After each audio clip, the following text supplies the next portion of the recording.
গতদিন যখন লাইভে এসেছিলাম, আমার খুব কাছের ভাই পিন্টু আমাকে বলেছিল যে দাদা, সেকশন 75 জুবিনাইল অ্যাক্ট সম্বন্ধে কিছু বলো, অর্থাৎ জুবিনাইল জাস্টিস বোর্ড সম্বন্ধে কিছু বলো।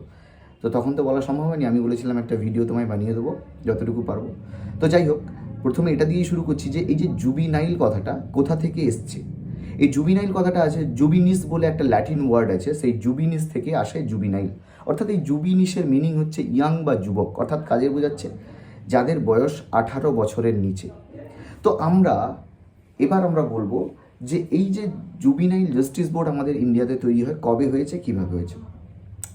জুবিনাইল জাস্টিস বোর্ড তৈরি হয় 2015 সালে এবং এটা পার্লামেন্টে পাস করেই তৈরি হয়েছে। এবং এর কাজ হচ্ছে কি, এর কাজ care and protection of child, অর্থাৎ বাচ্চাদের যত্ন এবং প্রোটেকশন, এর জন্যই এটা হচ্ছে তৈরি হয়েছে।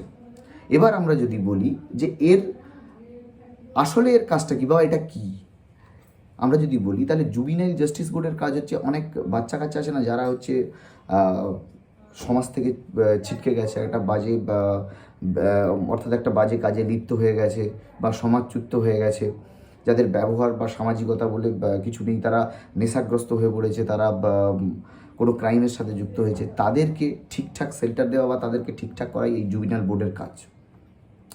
এবার যদি আমি বলি যে এই জুবিনাইল যে বোর্ডটা, এর গোল কী, এর এম কী, অর্থাৎ কী করতে চাইছে, যদি সেটা বলি যে যেসব বাচ্চারা ক্রিমিনাল অফেন্সে, অর্থাৎ হার্ড ক্রিমিনাল অফেন্স করছে, তাদেরকে সেই জায়গা থেকে ফিরিয়ে নিয়ে এসে একটা সামাজিকভাবে রেখে, তাদের মেনটেন করে, তাদের স্কিল ডেভেলপমেন্ট করে একটা জায়গায়, ঠিকঠাক জায়গায় রাখা বা সমাজের সাথে যোগাযোগ স্থাপন করা, একটা সাধারণ যে মানুষের জীবনযাপন তার মধ্যে ফিরিয়ে দেওয়া, এর হচ্ছে সবথেকে বড় কাজ। আচ্ছা, এবার আমি আলোচনা করব যে section 75 of juvenile justice board 2015। আচ্ছা, এই juvenile justice board 2015 section 75 deals with the punishment for the cruelty to the child. অর্থাৎ এই সেকশনে বলা হয়েছে যে বাচ্চারা বা বাচ্চাদের যারা নিগ্রহ করে, বাচ্চাদের যারা খারাপ কাজ করে বা খারাপ চোখে দেখে, তো তাদের ক্ষেত্রে, বা যারা বাচ্চাদের দিয়ে একটা খারাপভাবে কন্ট্রোল করায়, এবং এটা দেখা যায় যে বাচ্চাদের অ্যাসল্ট করায় বা তাদেরকে ছেড়ে দেয়, এরকম একটা ব্যাপার আর কি।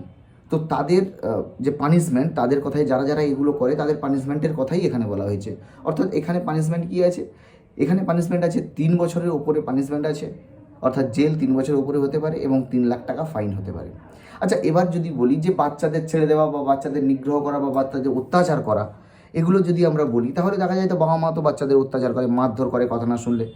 তো যদি এখানেও সেটাও বলা হয়েছে যে এমন একটা পরিস্থিতি হয়ে গেছে, বাবা মা বাচ্চা এমন একটা পরিস্থিতি চলে গেছে, পর্যায়ে চলে গেছে, বাবা মা বাচ্চাদের কন্ট্রোল করতে পারছে না, তার একটা বাজে পরিস্থিতি চলে গেছে, তখন বাবা মা তাদের নিগ্রহ করতে বা বাবা মা তাদের একটা মারের মাধ্যমে অত্যাচার বা কিছু বলা, তো এটা করতে বাধ্য। সেক্ষেত্রে কিন্তু এই 75 যে সেকশনটা, সেটা কিন্তু লাগু হবে না। কারণ এমন একটা পর্যায়ে ছেলেমেয়েরা চলে গেছে যেখানে বাবা মাদের একটা শাসন করার প্রয়োজনীয়তা আছে। যাই হোক, 2 নম্বর যেটা আছে, কোনো অর্গানাইজেশন, অর্থাৎ কোনো রকম ইনস্টিটিউশন বা অর্গানাইজেশন যদি বাচ্চাদের নিগ্রহের সাথে যুক্ত থাকে বা বাচ্চাদের খারাপ কিছুতে কন্ট্রোল করে বা নেশাগ্রস্ত করায়, যদি সেটা প্রমাণিত হয়, তাহলে তার পানিশমেন্ট আছে 5 বছরের উপরে পানিশমেন্ট আছে এবং 5 লাখ টাকার উপরে জরিমানা।